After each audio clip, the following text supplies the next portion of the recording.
With me now is Robert Jenrick, returned to Parliament as a Tory MP. Robert, welcome to GBNews. Great to have you on. Good to be back, Chris. And great to front up, really, in the first few days after a Labour landslide. Do you want to apologise to our viewers on behalf of your party for 14 wasted years? Well, I'm desperately sad about what happened and the fact that good Conservative colleagues, public servants, lost their jobs. But my greatest disappointment is that millions of Conservative voters walked away from us. And they did that not because we were too left-wing or right-wing, we had this slogan or that slogan. They did it because we failed to deliver for the British public on the fundamental things that we promised back in 2019. Which are? Well, we said we'd get Brexit done, and we did that, and that was a great achievement. And there were other things which I'll fiercely defend in our record. But we promised that we would have a strong economy and lower taxes. We promised we would have a strong NHS, and we promised we would have a secure border. And on each of those things, we didn't do what we said we were going to do. And understandably, the public have punished us for that. We ended up delivering lower economic growth and higher taxes than Conservative voters should expect. The quality of service in the NHS wasn't good enough. And instead of controlling and reducing migration, we created a legal migration system that was more liberal than the one we had in the EU, and net migration ran at 750,000 for the last 2 years. Because Brexit gave you that choice, didn't it? Yeah, for the first time, for the first time in my lifetime, we have the power, we have the levers within our hands to control our borders and our legal migration system. But the decisions that were taken by the then ministers, unfortunately, created a system which was far too liberal, and that was an insult to the British public. That was like sticking two fingers up to those people who had voted for us, and in particular those people who had voted for Brexit during the referendum. We have to learn the lessons from that. It's only by understanding what we got right and what we got wrong that we can begin to restore trust and begin the long process of rebuilding the Conservative Party's reputation. So trust is at the heart of it. You, of course, were Immigration Minister. Is some of this on you?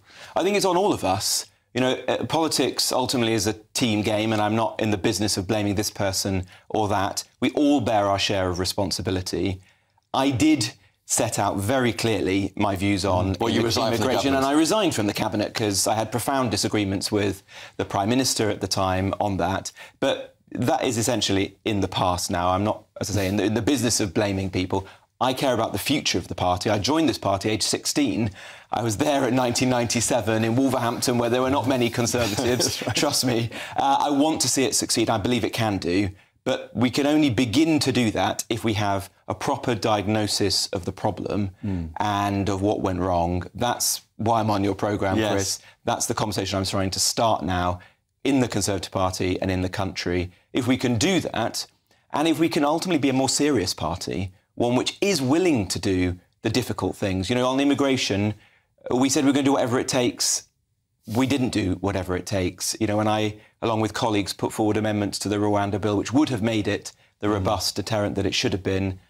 Others refused to go that far. We can't be in that position ever again. The Conservative Party I want to build is one which keeps its promises to the public. If we can do that and have credibility and authenticity when we make these promises, then the public, our voters, will begin to come back to us. You said others wouldn't go that far. The buck stops with Rishi Sunak. Do you blame him personally for this defeat? I think Rishi is a good man who worked extremely hard and tried his best as Prime Minister. I think that wouldn't go as far as you wanted on immigration, for example. He wouldn't, and I think there is an important lesson for the party there, which is that you have to deliver on your promises. You should never take your voters for granted and just assume that people who have voted Conservative in the past will vote Conservative in the future. That has led to the rise of reform. It has given the space for reform to prosper. You know, 2/3 of the constituencies that we lost on Thursday, the margin of defeat was less than the reform vote. So my task is now, how do we bring those people home? I want all small C Conservatives, whether it's in the north of England, in the Midlands, where I represent, or frankly anywhere in this country, to feel that the Conservative Party is their natural home. That's what we've got to set out now in the weeks and the months ahead as we begin this process of rebuilding our party. On to today, then. Labour's in charge. We're hearing from Rachel Reeves this morning. They're planning to bring in housing targets and rip up planning rules. You were Housing Secretary. Is that something you failed to do? Well, when I was Housing Secretary, we managed to get housing starts up to their highest level since 1987, after the last Labour government, remember, left housing starts at their lowest peacetime level since the 1920s. Yep. So we should take no lessons from the Labour Party on housing and home ownership. Let's see what Rachel Reeves has to say on this.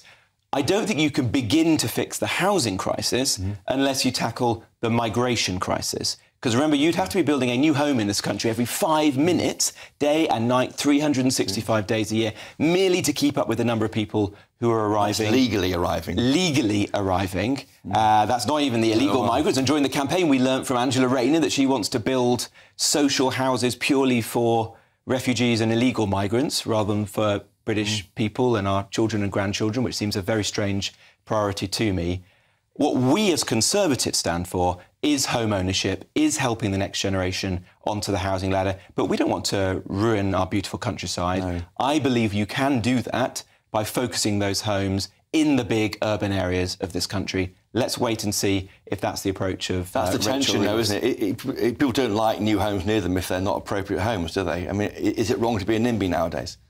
No, I want to build more homes. You know, I want young people to have the dream of home ownership. That's a core, fundamental Conservative belief. But I think you can do that in the right way. That's why when I created housing targets, for example, we did a 30% uplift in the big cities, opposed by Labour last time. And it's why I worked with Roger Scruton to make sure that homes could be built beautifully in keeping with the history and the heritage and the vernacular of areas. Let's see if Labour keep that agenda going on. On illegal migration, I mean, legal migration is a matter of controlling who comes in. That's a matter that you can control legally as a government by dealing with the issue of visas.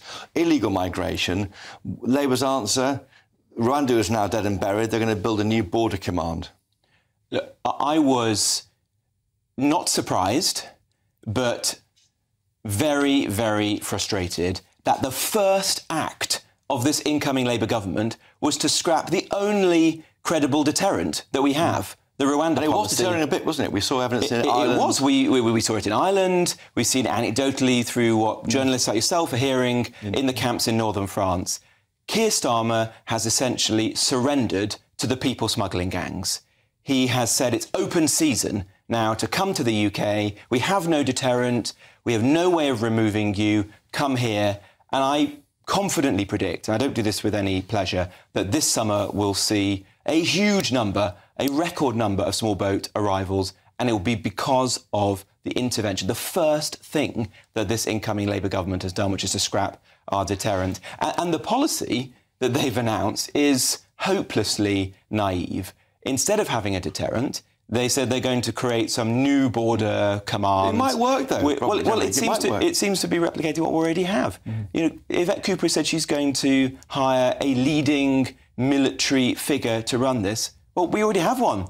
I hired General Capps, a war hero who served in Iraq and Afghanistan. He used to run Sandhurst to do this job. Has he been fired by Yvette Cooper as her first act? We'll find out. You know, this is not a credible way to secure our borders, and I'm afraid this is a foretaste for what's to come. OK. Well, what's to come might be you might be leader of this party maybe by October. Do you want to stand?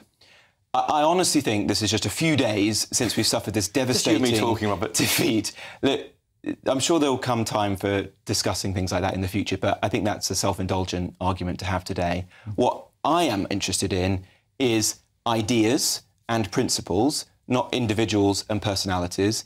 And I think the task for the Conservative Party right now is twofold. One is to understand, again, what do we actually believe in? You know, of course we should be a broad church, but we have to have a creed. The Conservative Party has to understand its beliefs and have a coherent set of principles upon which to unite around. And secondly, we need to get back into the business of opposing this incoming Labour government. And that business begins today. That's why I'm here on your show. That's why I'm highlighting what they're doing on illegal migration and crime, incidentally, because Keir Starmer is also saying that he's going to release dangerous criminals onto our streets rather than keeping them in prison.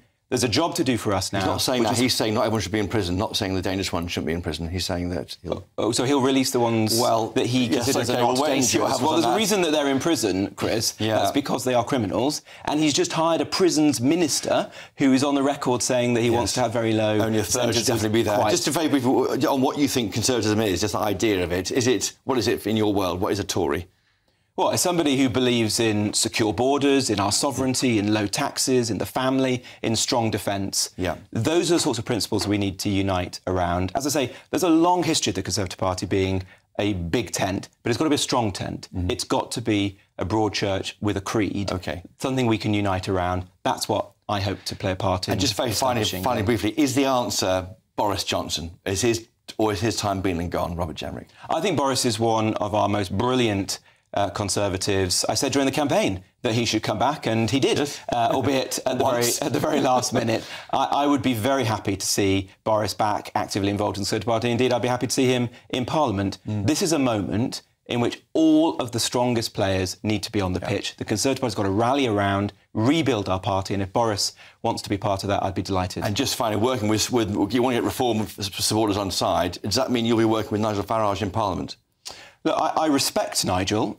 He and I share a number of things in common. We obviously both believe in strong borders, but no, I don't think that Nigel can or should be part of the Conservative Party. He said that he doesn't want to join the party. He said he wants to replace the Conservative Party, and as long as that is his view, there can't be a role for him in the party. But I will work with anyone who shares my determination to secure our borders and to hold an open borders Labour Party to account for everything they do. Robert Jenrick, thank you for joining us today on GB News. Robert Jenrick with his summation of what happened last week.